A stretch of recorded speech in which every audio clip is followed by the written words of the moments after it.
So, I was in the mood to try a new game recently, so looking through my collection, I came across Slay the Spire. I had heard plenty of good things about the game, which is the main reason I bought it. Also, because I happened to be at a GameStop that was closing and I found it for super cheap, but I promised myself I would play it soon. Well, that was a year ago, but now's as good a time as ever, right? And let me tell you, I got hooked immediately.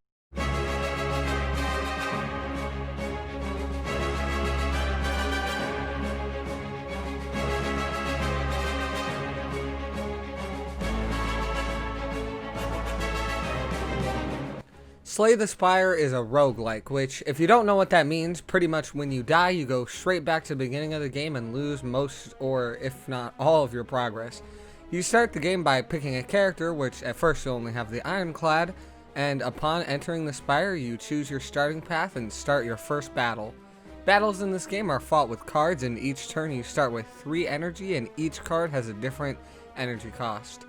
Now, there's no way for me to go over every single card in the game without this video being several hours long, but for now, our main cards do one of two things: attack or give us block. Attack is pretty straightforward, and block gives you shield for that turn. The enemies you face will have their intention above their heads, and this can be anything from attack, buffs or debuffs, blocking, or even something else you don't know about yet.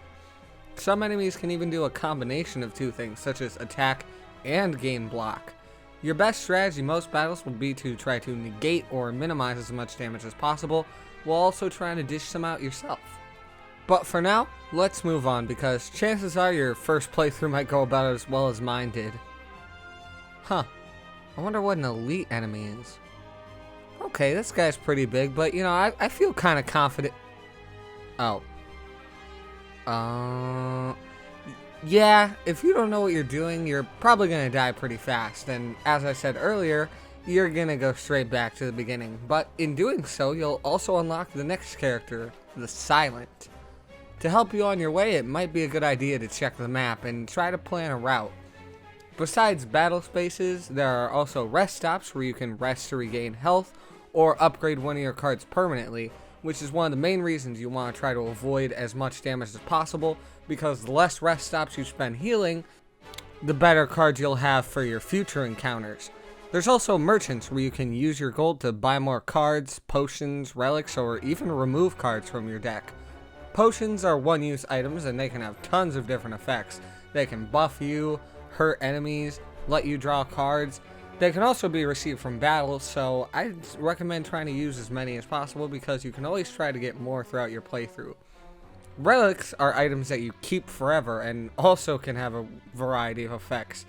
Each character starts with their own relic, and there are tons to find, and while most of them are good for you, some might also give you minor debuffs as well, so plan carefully.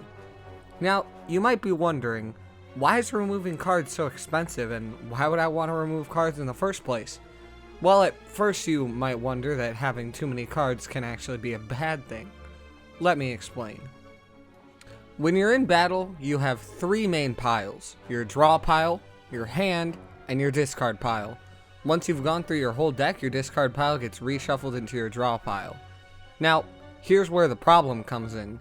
Let's say you have some really good cards that you want to use as often as possible. The less cards you have in your deck, the more often they'll get reshuffled back into your draw pile. So that means if your deck is full of other cards, the time between getting your best cards back might be the difference between you winning and losing. Which is why deck management is actually quite important in this game, and why you kind of don't want one of those huge decks. There's also chest spots. There's a chest, and you open it. Or do you? Like me, you might have gotten a little bit scared when you see there's an option to skip a chest, because why would I want to skip a chest? Unless there's something bad in it. There's a lot of relics in this game I mentioned earlier, and while most do something good, some also have drawbacks. And most of the time you find these in a chest, and once you open it, you have to take something. You're not allowed to open the chest and then skip it. If there are bad relics in there, you're going to end up having to choose one, which is what sucks. But me being the head ass I am, I've never actually skipped a chest myself. I just take the risk and go for it. Sometimes it pays off, Sometimes it doesn't. It's a risk you have to take. It's up to you to decide. And then finally, there's random spots. These can be literally anything. They're usually these little text-based screens where good or bad things can happen to you depending on your choices, but they can also randomly be other things too. Sometimes it could be a merchant, or a random battle, or also a treasure chest. You can never really be sure, so depending on how your run's going, you may or may not want to try to avoid these. Then, at the end of each floor is a boss battle where you'll be wanting as much HP as possible for these. Luckily, the game is nice enough to fully heal you after a boss battle though, so you're able to pretty much almost die. But as long as you can beat the boss before that happens, you'll be fully healed for the next section. There's a pretty wide pool of bosses it can be too, so at some point you'll probably get some strategies for each one, but some of these are brutal endurance tests, so you really need to be ready for anything. This is one of those games that gets you standing up. You're going to start pacing around the room, having conversations with yourself. You're going to be saying, do I do this?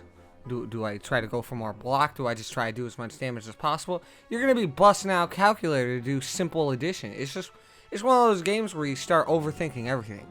You start overanalyzing. And that's where it gets good. And if you're able to make it to the end and beat all 3 bosses with one of your characters, there is no better feeling in the world than that.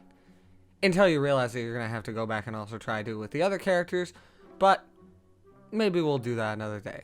For now though, let's go over these characters that I keep mentioning. Now, let me preface this by saying I'm going to be explaining these characters the way I've seen them in my personal playthroughs, but with all the different cards and relics and just randomness in this game, you can play these characters any number of different ways. So don't take this as like a sort of guide for these characters or anything, or even how you personally should play them. Just take this as an extremely broad oversimplification of each one and how I personally felt playing each one. First, there's the Ironclad, which, to be honest, at first was my least favorite character to play, but upon going back and playing with him a little bit more, I actually found him to also be pretty fun. As you can probably tell by the gigantic sword he wields, he tends to revolve around having a lot of attack cards and just being able to just dish out tons of damage. A lot of times your strategy for the Ironclad in some battles might literally be to just overpower the foe before they can even do anything, which can be a lot of fun, but again, you could also play him completely differently, who knows. Then, there's the Silent, who was the first character I actually managed to beat the game with, and who also might be my favorite to play. If you have the right cards, she can do some insane damage, and she can also grant tons of passive damage with her poison abilities. But the issue I found with her sometimes is she can be a little bit of a glass cannon. While she does have a good array of block cards and also some debuff cards, they sometimes just don't cover what you need them to. And if you're like me and you sometimes have way too many cards, these blocks will be buried underneath all your Shiv and Poison cards. So be prepared, because while she might be able to steamroll tons of enemies, it'll only take one bad fight to take her out. Then we have the Defect. He might be the most complicated one at first, but if you can figure out how to play him, he also might be the best character for you. Basically, he has these orb slots above his head. A lot of his cards can give you different kinds of orbs, each of which has its own passive and evoked power. Passive abilities happen at the end of your turn, and evoking orbs can either happen off a card effect, or orbs will also get automatically evoked when they get discarded for a new orb. You have 4 different types of orbs. First, there's Lightning.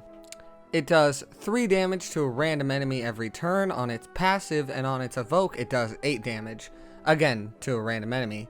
Then we have Ice Orbs. It gives passively 2 armor every turn, and on its evoke it gives you 5 armor. Dark Orbs gain power over time during its passives, and then once you finally evoke them, it deals that much damage. So you'll want to try to save these as much as possible. And then finally there's Plasma Orbs, which on its passive gives you 1 extra energy a turn and 2 energy when evoked. So if you can fully deck out Plasma Orbs on like 5 different slots, you can pretty much run never-ending turns if you can get the right setup. Some of his cards also deal a buff, or I guess kind of a debuff on the enemy called Focus, which can also further enhance your orb's ability.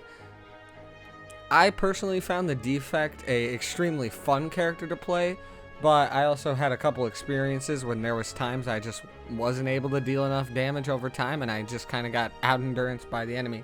Again, probably my fault for not doing proper deck management, but just something you might want to know going in.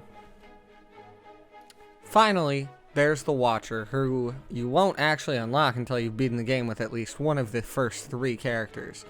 Her unique ability is that she has these things called stances. Her Wrath stance allows her to deal double damage, but she'll also receive twice as much damage herself on enemy turns as long as she's in it. So try to set it up in a way that you'll either not get hit next turn, or you'll have a way to exit before the enemy is able to hit you. She also has another stance called the Calm stance, which gives you 2 energy whenever you leave it.